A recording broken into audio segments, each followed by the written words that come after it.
Olá, seja muito bem-vindo ao nosso Milcast, nosso podcast da semana.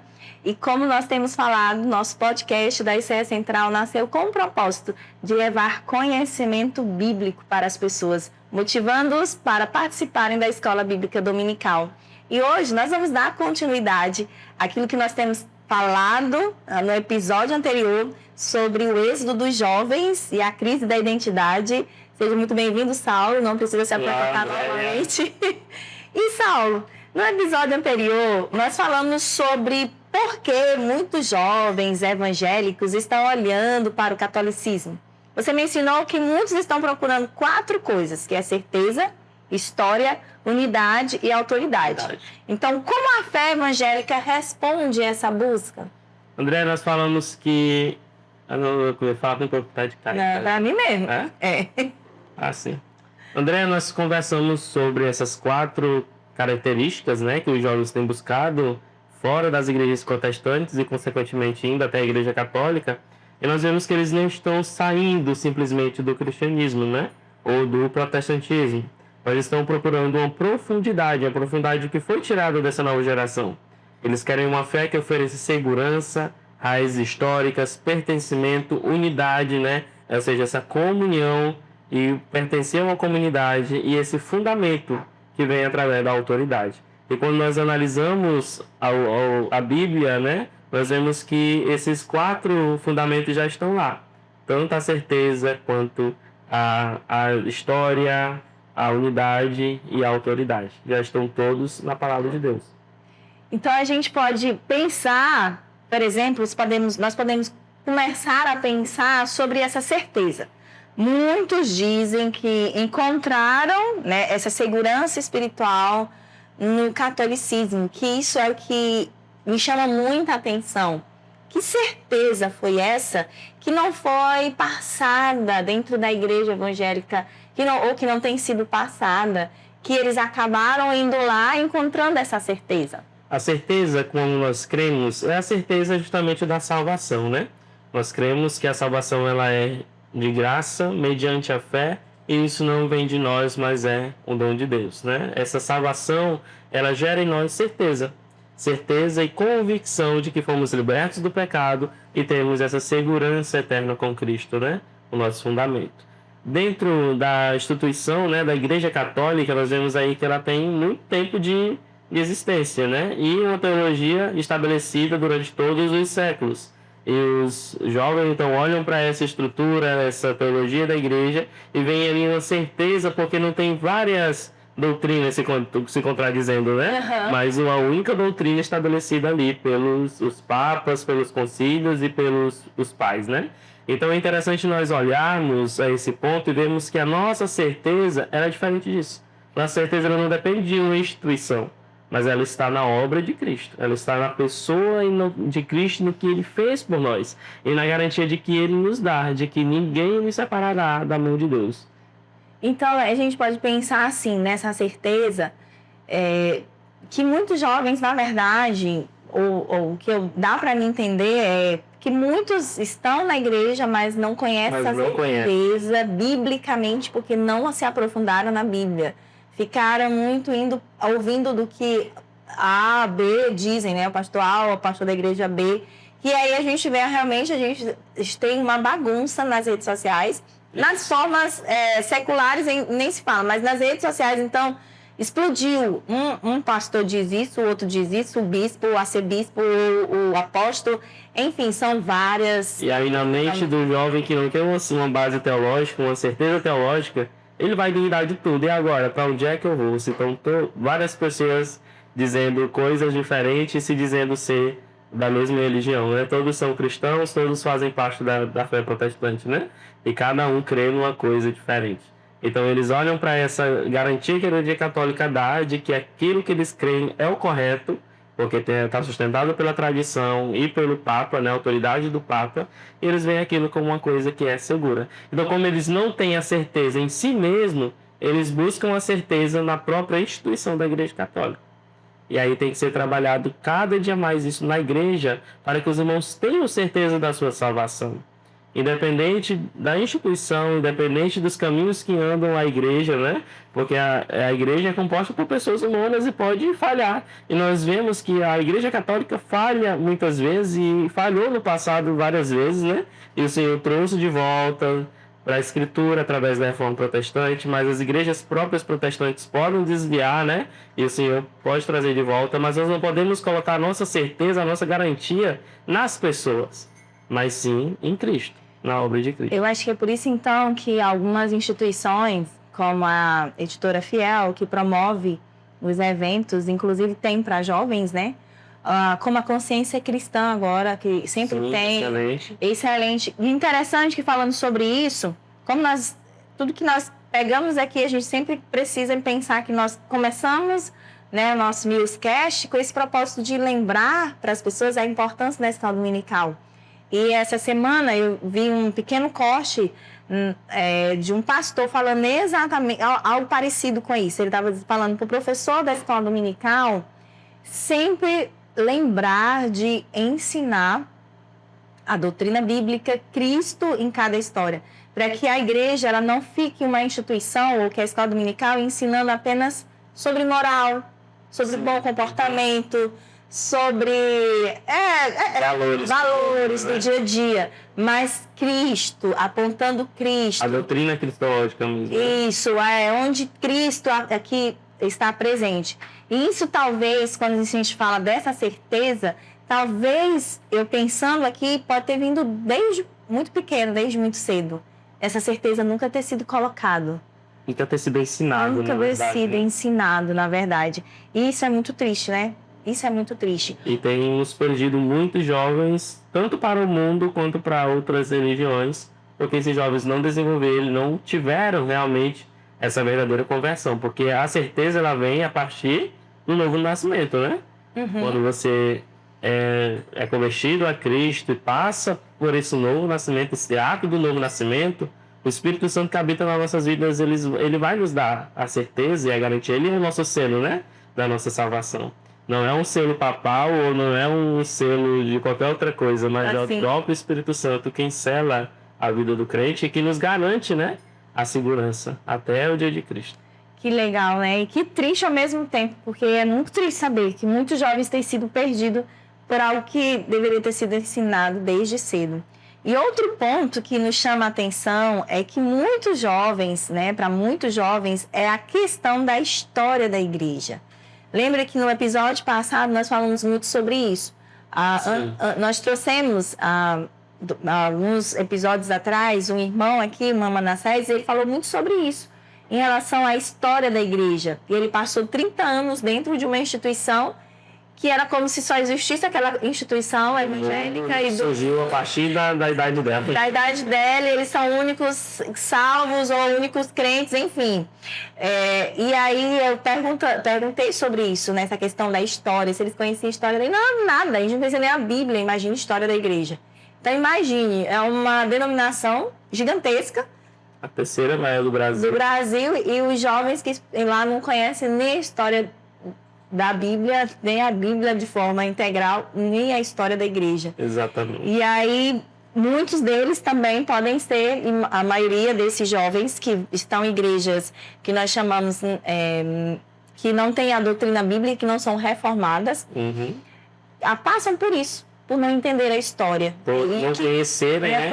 Aí quando se deparam, como eu falei até no episódio anterior, se deparam de uma forma diferente, né? Apresentado por um padre, um monge, alguém de dentro da Igreja Católica, e acaba então se convertendo ao catolicismo por isso, né? Por conhecer a história da Igreja a partir da visão católica. Mas nós vemos que a Igreja ela tem mais de 2.000 anos de história, né? 2026 anos aí depois de Cristo, né? Que nós estamos, e a Igreja ela começou ali por volta do ano 33, né? Onde o Senhor começou o seu ministério e já começou a chamar os seus discípulos e a fundar realmente a sua igreja, né?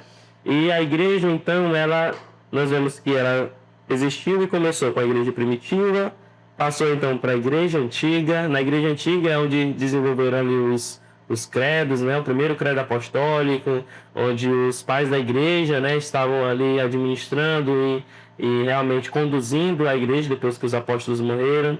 Tem a igreja antiga católica, né, que é onde a primeira vez foi usado o termo católico, e toda a cristandade, né, se uniu como igreja só nesse nome, né, a Igreja Universal de Cristo, né? Nós temos aí também a Igreja Católica Apostólica, que é a igreja, ali um pouquinho mais para frente, recebeu esse título porque ela se fundamentava em cima do ensino dos apóstolos. Quando as heresias estavam querendo rodear a igreja, eles estão se estabeleceram como a Igreja Católica, ou seja, universal, e apostólica, porque eles estavam sobre o fundamento dos apóstolos. Mas ali ainda, no comecinho da história da igreja, já houve a primeira divisão, né? Nós vemos ali que a briga de poder já estava dominando a igreja, onde um papa queria ser papa em Roma e o outro queria ser papa em Constantinopla, né? E ali já tem o primeiro cisma da igreja, onde os homens deixaram o seu ego, a sua fome de poder crescer tanto e já dividir a igreja bem no começo da sua história. E durante muitos e muitos anos, a história da igreja, ela tem, através de seus líderes, né, foi se desviando do foco, do alvo, realmente, né? E das Sagradas Escrituras. Eles justificam que nem tudo ficou realmente escrito, mas que foi passado algumas coisas pela tradição oral, né? Mas a própria tradição oral, ela não pode ir contra o que está na Escritura, né? Sim. Nós não estamos rejeitando, dizendo que a tradição oral nós não podemos mais ter. Não, algumas coisas são boas, né? Até para o bem-estar da igreja e para o andamento da igreja, desde que não vão de contra, né, o que está escrito nas Escrituras Sagradas, porque elas sim são inspiradas por Deus.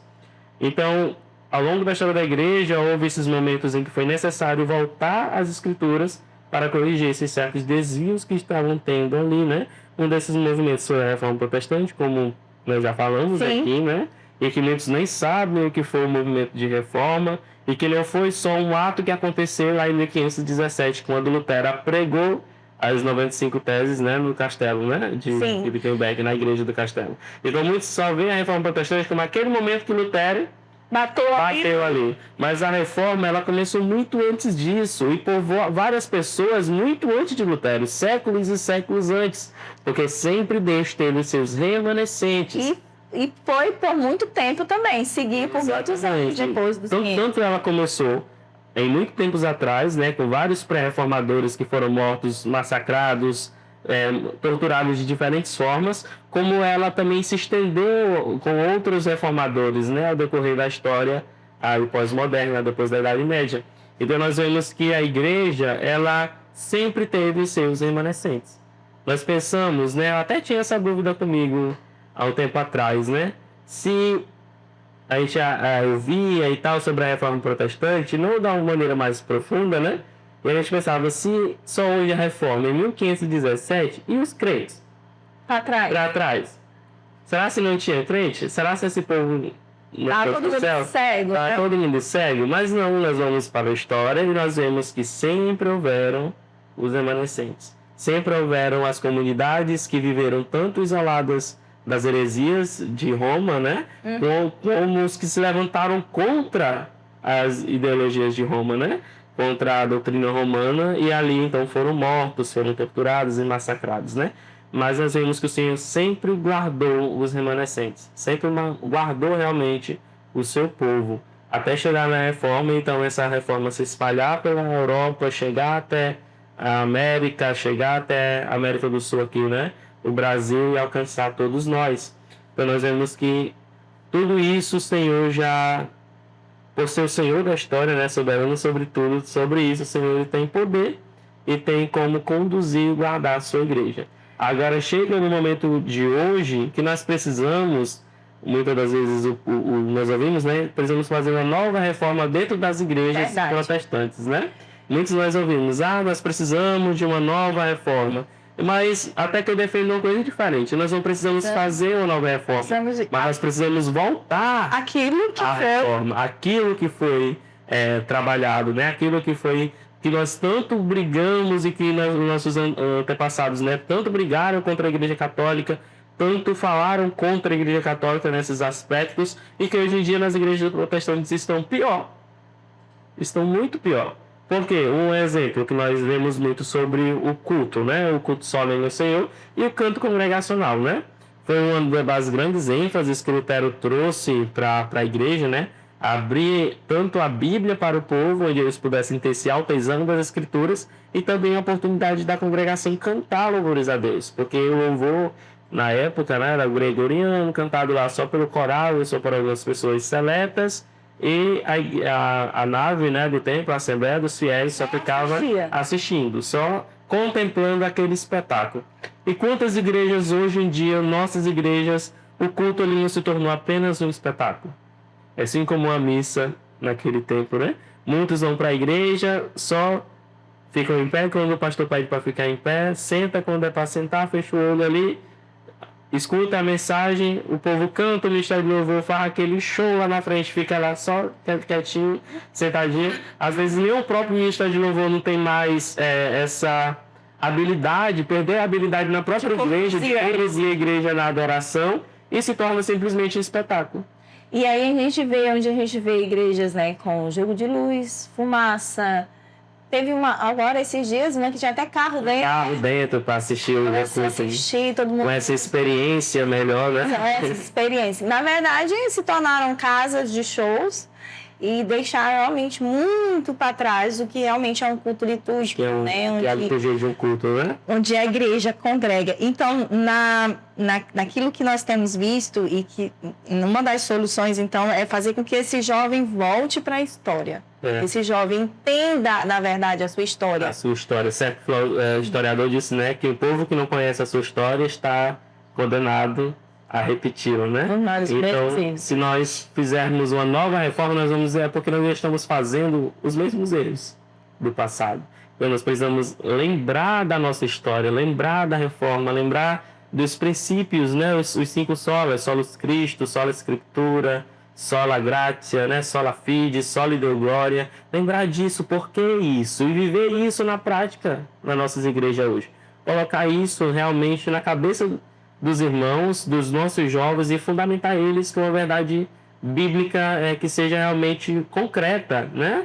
Uma verdade que não seja uma coisa de momento, uma coisa passageira, como alguém que se olha no espelho e depois não lembra mais do seu reflexo, né? E é o que nós temos visto muito, tanto na juventude como na própria igreja em geral hoje em dia, né? Nos irmãos hoje em dia, que esquecem da sua própria história e ficam cometendo os mesmos erros rotineiramente, né? Nós tanto falamos contra as idolatrias da Igreja Católica, né?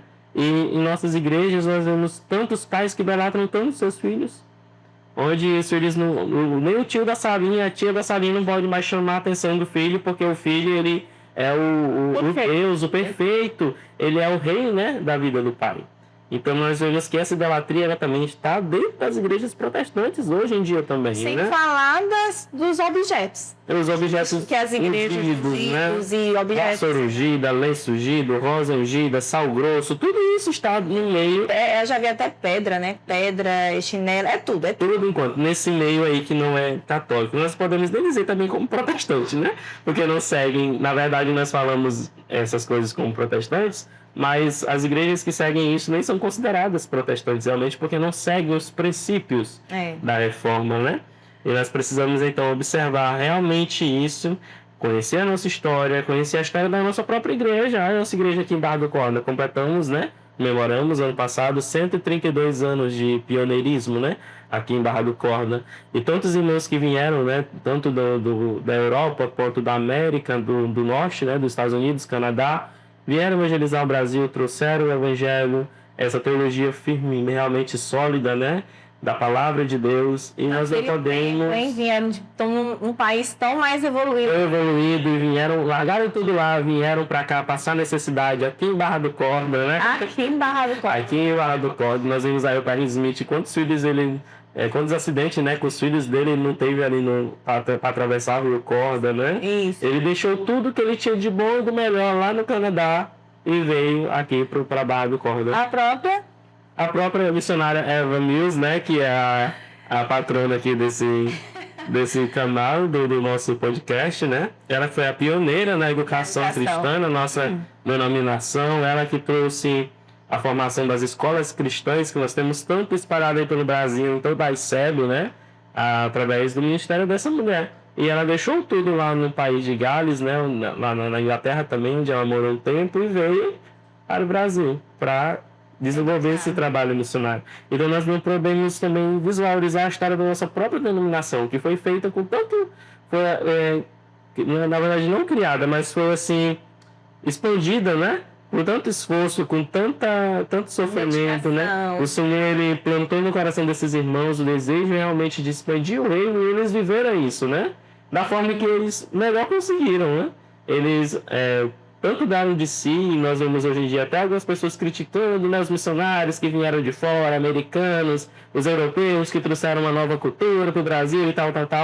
Tanto falam mal, né, dos missionários que vieram de fora, mas deram o melhor de si, realmente, para a evangelização aqui no Brasil, né? Nós estamos aí falando de mais de 100 anos atrás, onde esses irmãos chegaram aqui era tudo mato, né? Vieram sofrer. No livro da própria Evanilson conta como foi o trajeto dela daqui de Barra do Corte até Imperatriz. Hoje nós fazemos esse trajeto tão rapidinho, e ela de jumento, e depois de pé, atravessando o rio, atravessando floresta fechada, né? Mata fechada daqui até lá, e sofrendo, né? Para poder levar o Evangelho do Reino. Tudo isso feito realmente porque o Senhor colocou em seus corações, né? A plantação dessa igreja. E quão reconfortante deve ser. É para nós, e com certeza será para muitos jovens, conhecer a história. Porque isso traz alegria ao nosso coração de saber que Deus sempre usou os seus para conduzir ao longo dos anos, né, ao longo dos séculos, a verdadeira mensagem da cruz, né, o verdadeiro evangelho. E talvez, se, com certeza, nós abrirmos os nossos olhos enquanto ainda podemos, para estimular os nossos jovens a estudar, a conhecer de fato, de verdade, a nossa história, talvez os nossos jovens não estejam aí escorregando, como temos, né, perdido. Conhecer a própria história do cristianismo como um todo, né? É importante nós conhecermos até os fracassos os nossos erros, né? Aquilo que nós fizemos, né? Nós vimos aí que os protestantes, nem todo tempo eles foram os perseguidos, mas teve um momento que eles foram os próprios perseguidores, né? Sim. Então nós precisamos conhecer a história para conhecer tanto os acertos quanto os erros, né? De todas essas situações. E aí é onde está a beleza que Deus vai conduzindo de volta. Então a gente já falou sobre 2 aspectos, e o próximo aspecto é a unidade. Muitos falam sobre a unidade, dizem que dentro da igreja evangélica não existe unidade. Do contrário, dentro da igreja católica existe uma unidade, né? Eles são unidos, são concisos, é um líder só que comanda todos. E dentro da igreja evangélica não existe unidade. É só, nem precisa nem ser dentro da igreja, né? É só nas redes sociais, por exemplo. A gente vê cada um brigando. Falando uma coisa, brigando, um batendo o outro. Sim. E batendo as suas ideologias, suas ideias, enfim. Mas então, como que a gente faz isso, Saulo? Como que a gente passa essa ideia de unidade para esse jovem? Na verdade, a unidade, ela vem através de Cristo. Sem Cristo não existe unidade na igreja, né?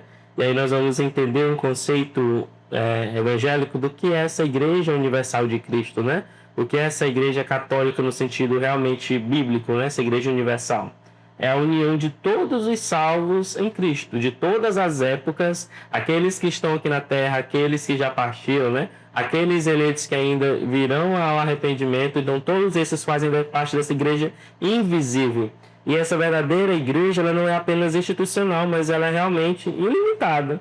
Ela não se limita nem ao tempo e nem ao espaço, né? Essa é a igreja universal de Cristo. E essa unidade justamente é a capacidade que só a igreja tem, através de Cristo, que é a sua cabeça, de unir gente de diferentes ideias e diferentes idades ou formas que foram criadas, né? Diferentes criações. Formações também.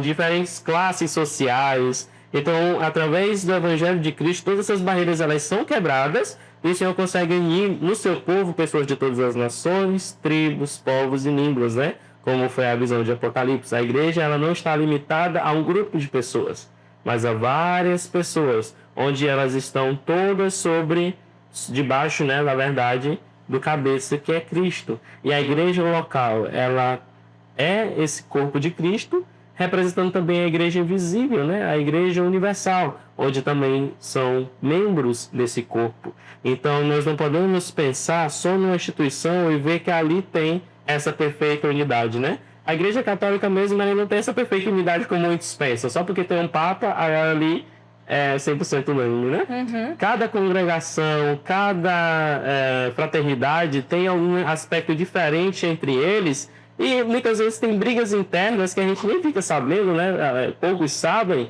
mas existem ali também essas divisões, né?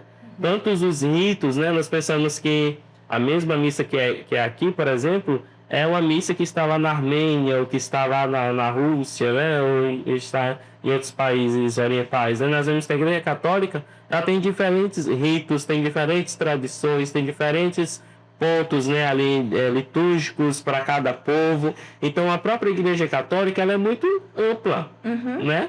Ela tem muitos aspectos também de divisões e de contendas entre eles, né? Onde muitos não se entendem, né? Temos aí, na própria eleição do Papa... Carismática, né? Tem os pentecostais, lá de dentro, que são os carismáticos, tem os tradicionais, tem ultra tradicionais, né? Que querem a missa tridentina de volta. Tem aí os que são meio termo, tanto um quanto o outro. Tem os que são adeptos à teologia da libertação. E aí tem de tudo tem dentro da Igreja Católica. Porque nós olhamos para nossas denominações cristãs hoje, né? Que nós achamos uma mais fria, mais tradicional, mais pentecostal, tudo mais. Também tem dentro da Igreja Católica, né?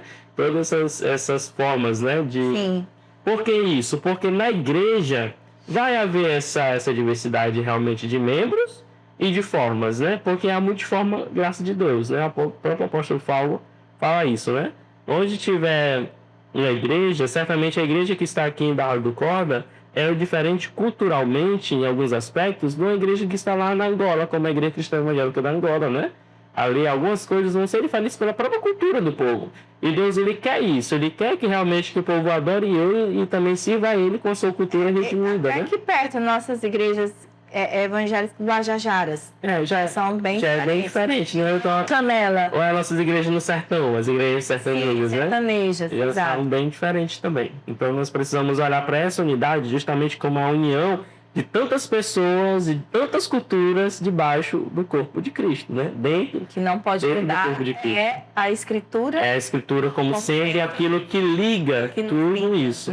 Então, o que liga a nossa igreja com a igreja da Angola, por exemplo, a ICEA com a ICEB, é a Escritura. É a Bíblia, porque Cristo ele é o cabeça e ele dá as ordens, não é através da revelação do sonho do irmão, não. Ele dá a ordem através das Escrituras. E o que temos que ensinar é a Escritura. É a Escritura. E dentro de tudo isso, ainda tem também a questão da autoridade da igreja. Exatamente. Como nós falamos agora há pouco sobre a Escritura ser o que liga tudo isso, né? Sim. É porque a Escritura ela é a autoridade da igreja, né? Ela é a nossa única regra de fé e prática e é nela que está realmente a autoridade da igreja. Por quê?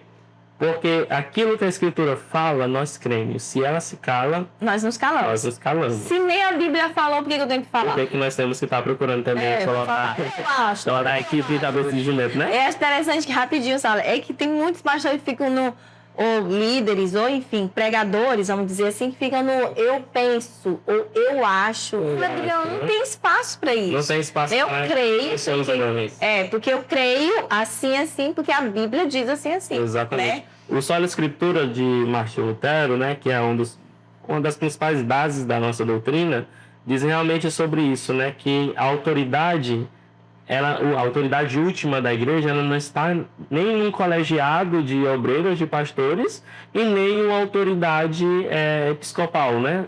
Como o papado. Não está em uma pessoa, não está em nenhuma instituição. A autoridade final ela está na Bíblia, né?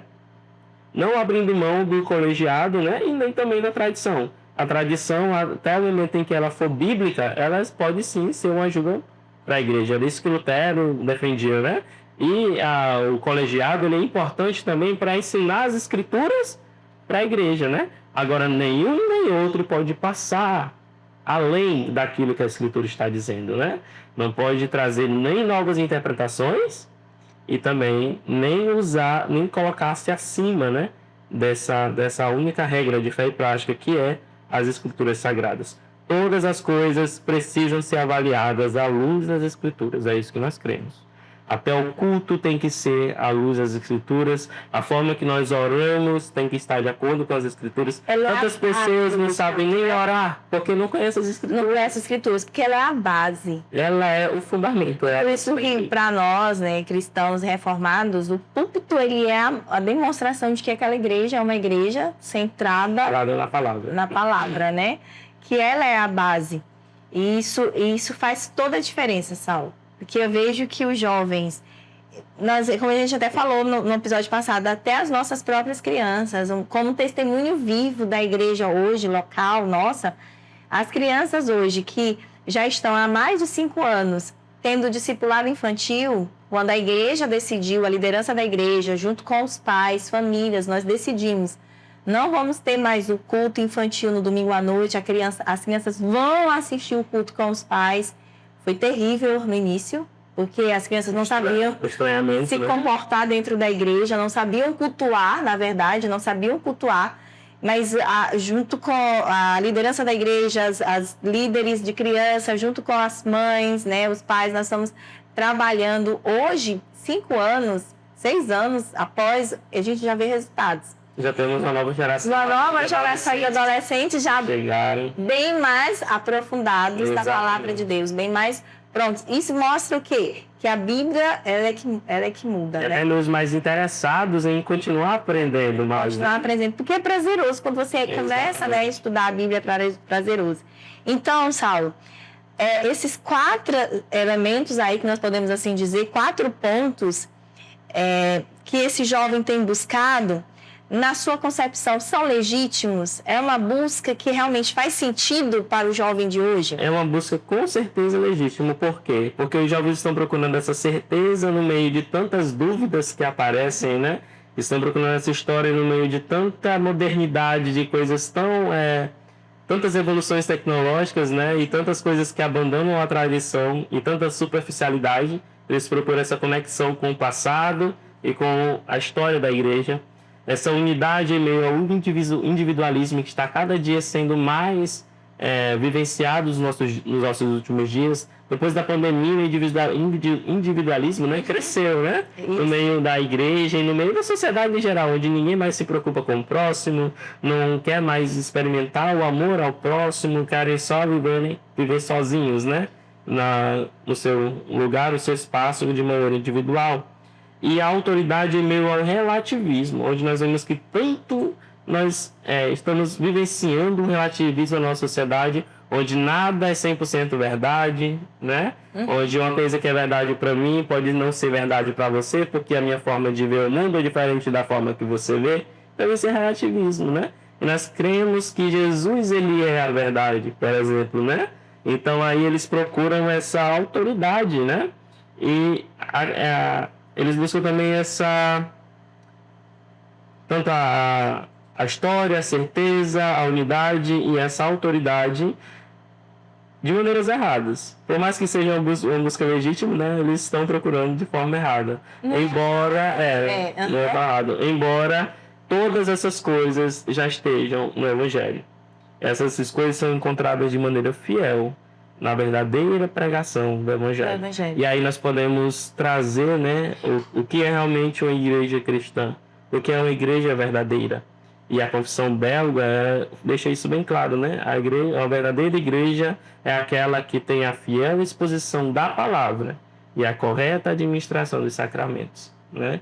Então, se a igreja vive verdadeiramente a palavra, tanto na pregação quanto na prática da palavra, como quando ela é a autoridade realmente da igreja e administra corretamente tanto o batismo quanto a ceia do Senhor, que são os nossos 2 sacramentos, então verdadeiramente ela é uma igreja fiel, né? E quando voltamos para a Bíblia, vemos que todas elas estão profundamente ligadas à mensagem de Cristo. Todas essas coisas que esses jovens estão procurando estão ligadas àquilo que Cristo deixou para a sua igreja, realmente na sua palavra. Então, se não há uma exposição verdadeira da palavra, ali certamente não há salvação. Fora da igreja verdadeira, a igreja de Cristo, verdadeiramente, que vive a palavra de Deus e que administra corretamente os sacramentos ali, não tem salvação. É isso que os reformadores diziam, defendiam, e é isso que nós cremos a cada dia também. E muitos desses jovens estão em igrejas, mas realmente não encontraram a salvação, porque acabaram indo para um outro norte, tentando encontrar esses elementos aí, certeza, identidade, história, mas que, na verdade, se eles tivessem se aprofundado em Cristo, na palavra, né, e no próprio Cristo da palavra, se fortalecido, mesmo que as situações atípicas tivessem acontecido, esse jovem, como já aconteceu na nossa igreja, ou esse homem ou essa mulher, eles estivessem num ambiente que estavam com um culto pervertido, podemos assim dizer, uma igreja totalmente desfocada na palavra, perdida, eles iriam procurar uma igreja que é centrada na palavra de Deus. Porque a salvação os encontrou, né? Os encontrou. Se a graça encontrou ele, então certamente ele não iria se apartar dela. Não iria se apartar, não ia para algo onde realmente outros elementos são base da salvação. O grande problema é esse, né? Que vão para uma outra religião onde não é só Cristo a base da salvação, existem outros elementos. Para preencher aquilo que faltou, que é o próprio Cristo. Que é o próprio Cristo, né? Que poderia ter sido encontrado ali dentro ou dentro das Escrituras. Muito obrigada, Saulo. Eu te agradeço. Foi um prazer ter você aqui e esperamos ter outros momentos esclarecedores como esse. Que Deus te abençoe. Amém. E é isso, nós encerramos por aqui. Não deixe de curtir, comentar, compartilhar. E esse é o nosso Milcast. Um abraço e até mais. William Bonner.